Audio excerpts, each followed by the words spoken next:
একটি পাহাড়ের চূড়া ও পাদদেশ থেকে ২৫ মিটার উচ্চ একটি মন্দিরের চূড়ার অবনতি কোণ ও উন্নতি কোণ যথাক্রমে 60 ডিগ্রি এবং 30 ডিগ্রি হলো। যদি পাহাড় ও মন্দিরের পাদদেশ একই অনুভূমিক সমতলে অবস্থিত থাকে তাহলে পাহাড়ের উচ্চতা নির্ণয় করো। তো দেখো কি বলেছে যে পাহাড়ের চূড়া এবং পাদদেশ, তাহলে চূড়া থেকে মন্দিরের চূড়ার অবনতি কোণ এবং পাহাড়ের পাদদেশ থেকে মন্দিরের চূড়ার উন্নতি কোণ আমার দেওয়া আছে। পাহাড়ের চূড়া থেকে মন্দিরের চূড়ার অবনতি কোণ হচ্ছে 60 ডিগ্রি এবং পাহাড়ের পাদদেশ থেকে মন্দিরের চূড়ার উন্নতি কোণ হচ্ছে 30 ডিগ্রি। তাহলে এই তথ্যগুলো আমরা একটা ছবির মধ্যে আঁকি, তারপর সমাধান করব। তো মনে করি এই হচ্ছে আমার অনুভূমিক রেখা, এই হলো পাহাড়। পাহাড় বলতে কিন্তু আমরা শুধু এখানে একটা উল্লম্ব রেখা টানব। এ হচ্ছে পাহাড় এবং এ হচ্ছে 25 মিটার উচ্চ আমার মন্দির। এ হচ্ছে পাহাড়ের চূড়া, বি হচ্ছে পাহাড়ের পাদদেশ, সি হচ্ছে মন্দিরের চূড়া এবং ডি হচ্ছে মন্দিরের পাদদেশ।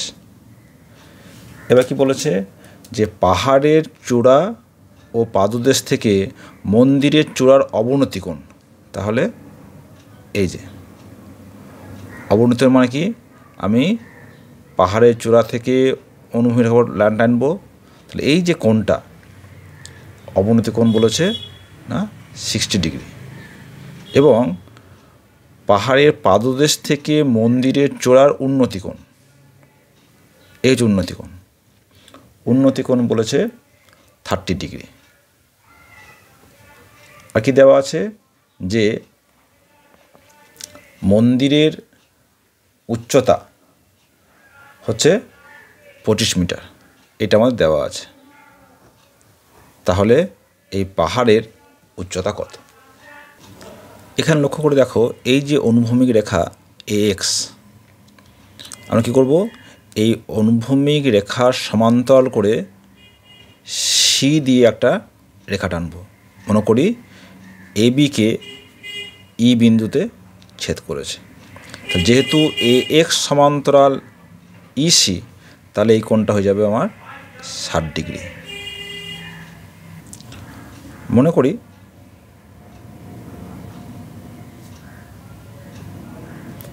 পাহাড় হচ্ছে AB, মন্দির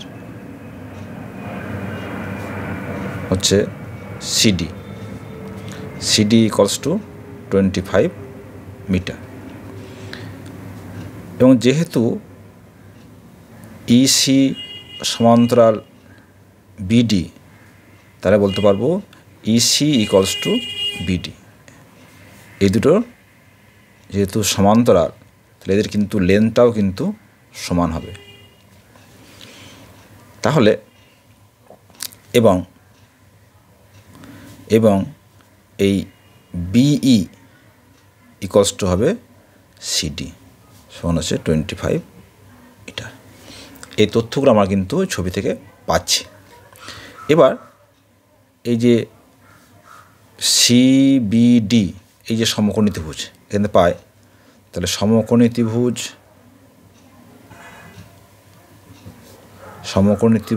CBD, এখানে দেখো এই কোণের সাপেক্ষে CD হচ্ছে লম্ব এবং BD হচ্ছে ভূমি।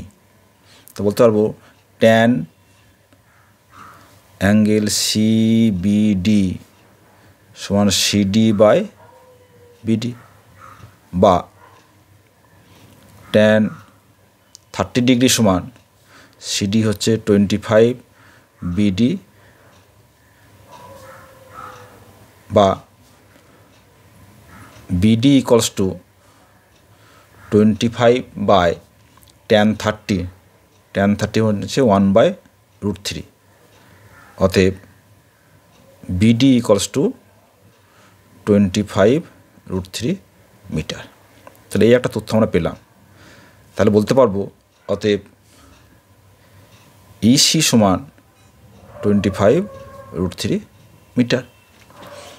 এবার ত্রিভুজ, তাহলে এটাও আমাদের সমকোণ, যেহেতু ইসি সমান্তরাল বিডি, তাহলে এটা সমকোণ। তাহলে এ ইসি এখানে কি পাচ্ছি দেখো,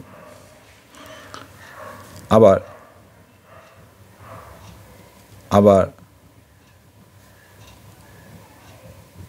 সমকোণী ত্রিভুজ এ ইসি থেকে পায়। এখানে লক্ষ্য করে দেখো, এই যে এ সিই কোণ 60 ডিগ্রি, এর সাপেক্ষে এই লম্ব এবং ইসি হচ্ছে ভূমি। আমাদের ইসির মান জানা আছে, এখানে বের করেছি। লিখি ট্যান অ্যাঙ্গেল এ সিই সমান লম্ব এই বাই ইসি, বা ট্যান 60 ডিগ্রি সমান এই বাই ইসি। ইসি মান হচ্ছে 25√3। অতএব এই সমান 25√3 ইন্টু ট্যান 60, এমন হচ্ছে √3। তাহলে √3 ইন্টু 25 হচ্ছে 75 মিটার। অতএব এবি সমান কি দেখো, এবি সমান বিই প্লাস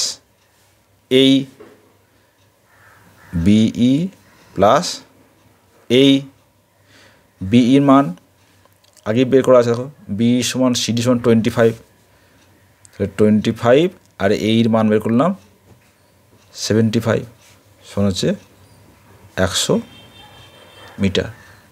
অতএব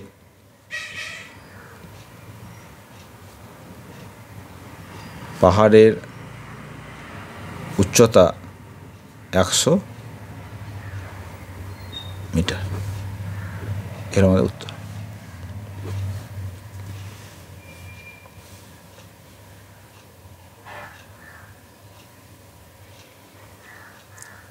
তাহলে এখানে মনে রাখতে হবে যে এই যে অবনতি কোণ, এই কোণটা কিন্তু কোথাও কাজে লাগছে না, কিন্তু আমাদের কিন্তু দেখাতে হবে। এটা যদি না দেখায় তাহলে কিন্তু আমাদের নাম্বার কাটবে। এই কোণের সমান এই কোণটা দিয়ে আমাদের অঙ্কটা হলো।